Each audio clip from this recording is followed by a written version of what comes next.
Il y a une église dans le Nebraska. Les murs font 60 cm d'épaisseur. Elle a été construite en 1928. Tempête de prairie, hiver à -40, été à 40 degrés Celsius.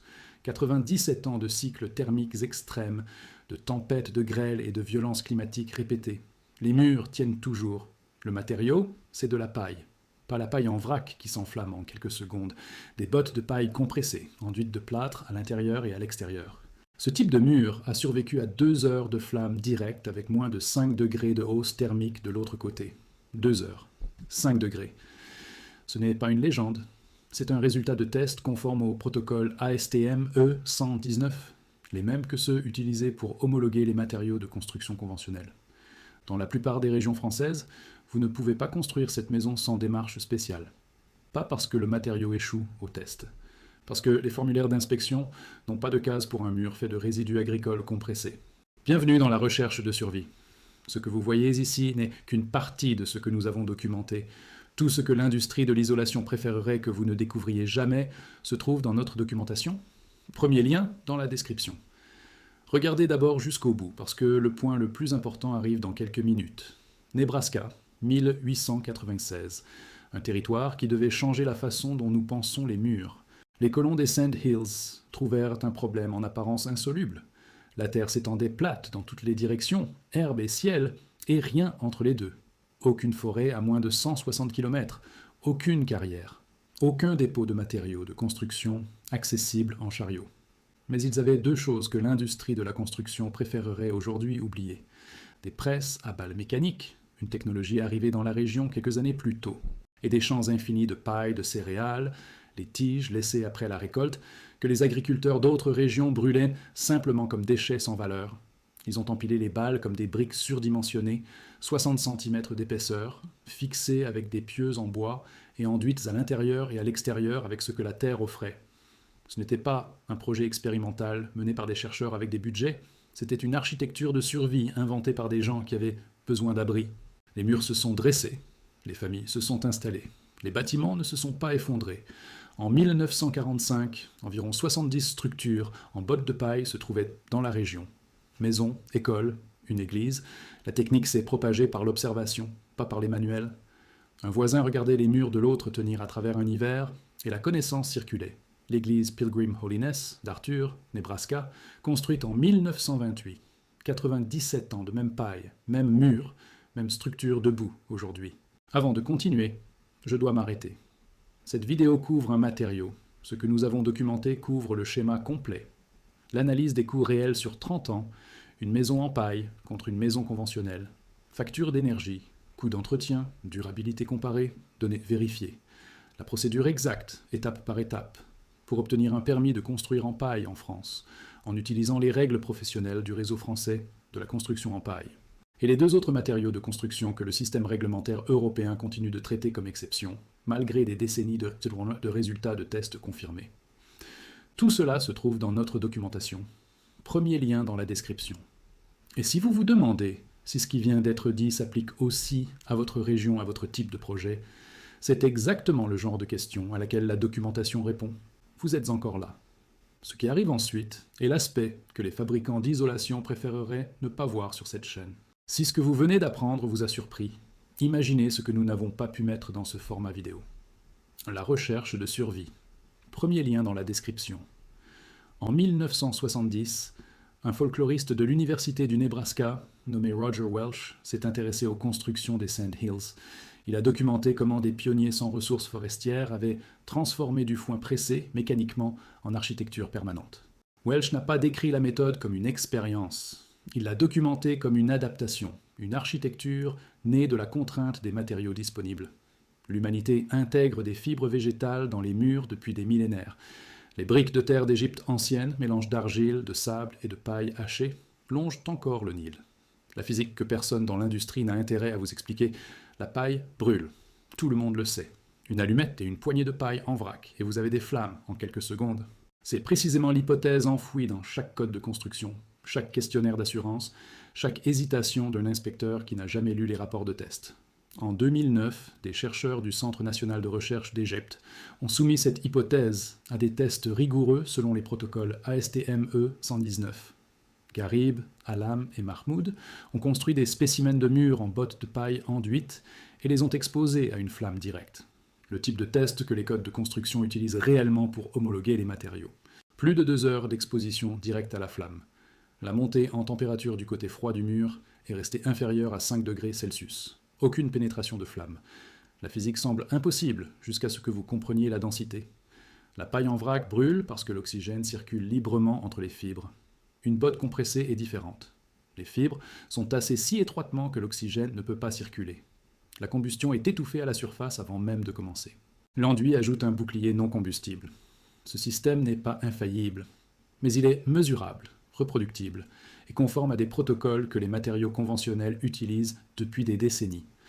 En 1998, Tom Commons et Neil Stone, travaillant pour la California Energy Commission, ont publié les premières données rigoureuses sur la performance thermique des murs en bottes de paille.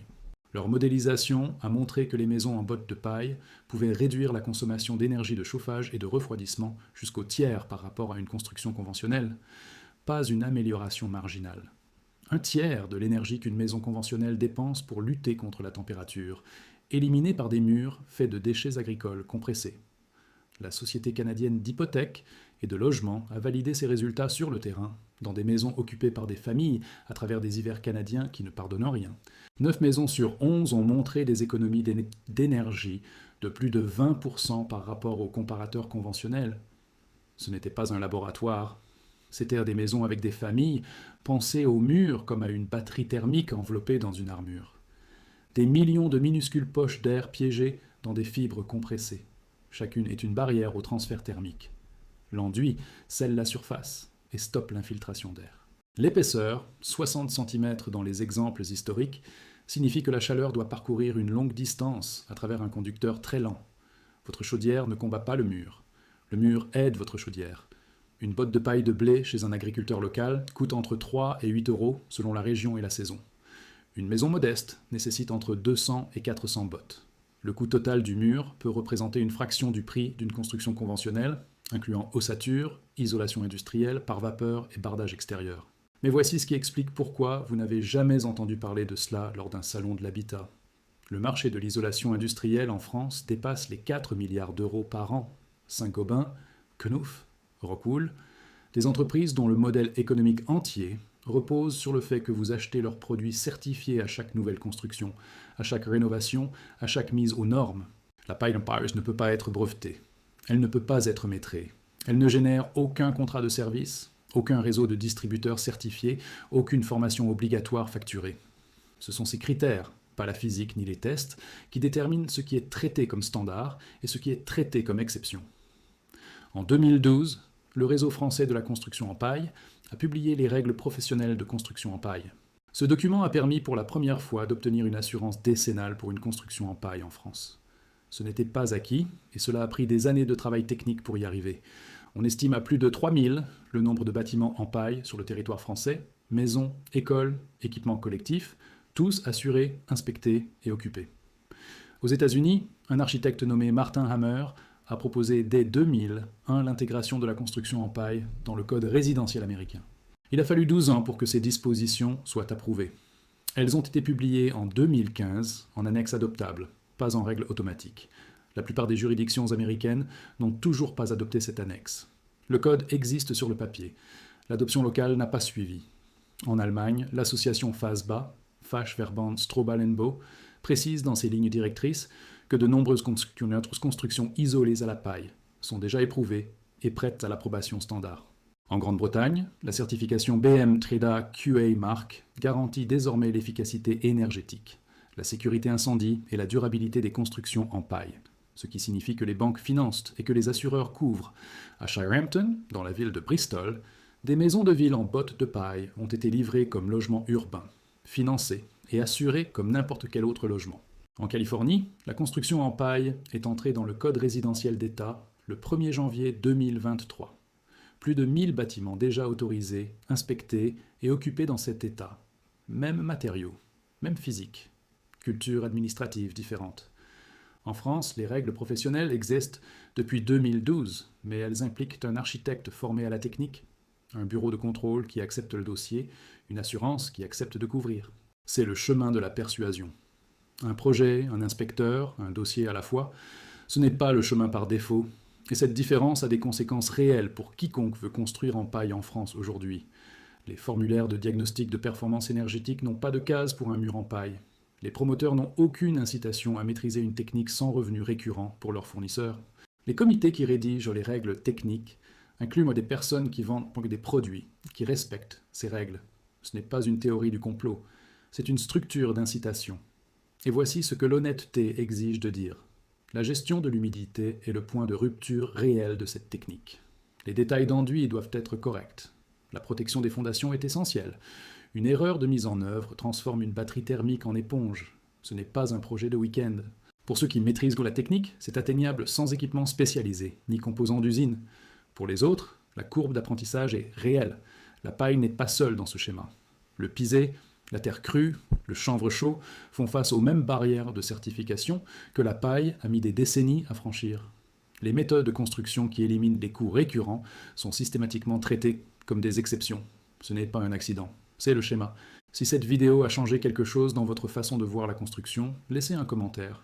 Nous lisons chaque message. Et si vous voulez les analyses complètes que ce format ne permettait pas d'inclure, elles se trouvent dans notre documentation. Premier lien dans la description. La paille est encore dans les champs. Dans la plupart des régions, elle est mise en balle et brûlée comme déchet. Des agriculteurs mettent le feu à des résidus qui pourraient devenir des murs. La fumée monte au-dessus de terre, où des familles n'ont pas les moyens de payer leurs factures de chauffage. La technique n'a pas besoin d'être inventée, elle a besoin d'être permise. Seuls les formulaires ont été rédigés pour exclure ce que la physique valide depuis 100 ans. Si vous n'êtes pas encore abonné, chaque archive que nous ouvrons suit le même schéma. Un matériau, une technique, un système que l'industrie a rendu invisible parce qu'il ne se facture pas. Abonnez-vous pour ne rien manquer. La prochaine archive documente ce que votre compteur électrique mesure en silence depuis des années.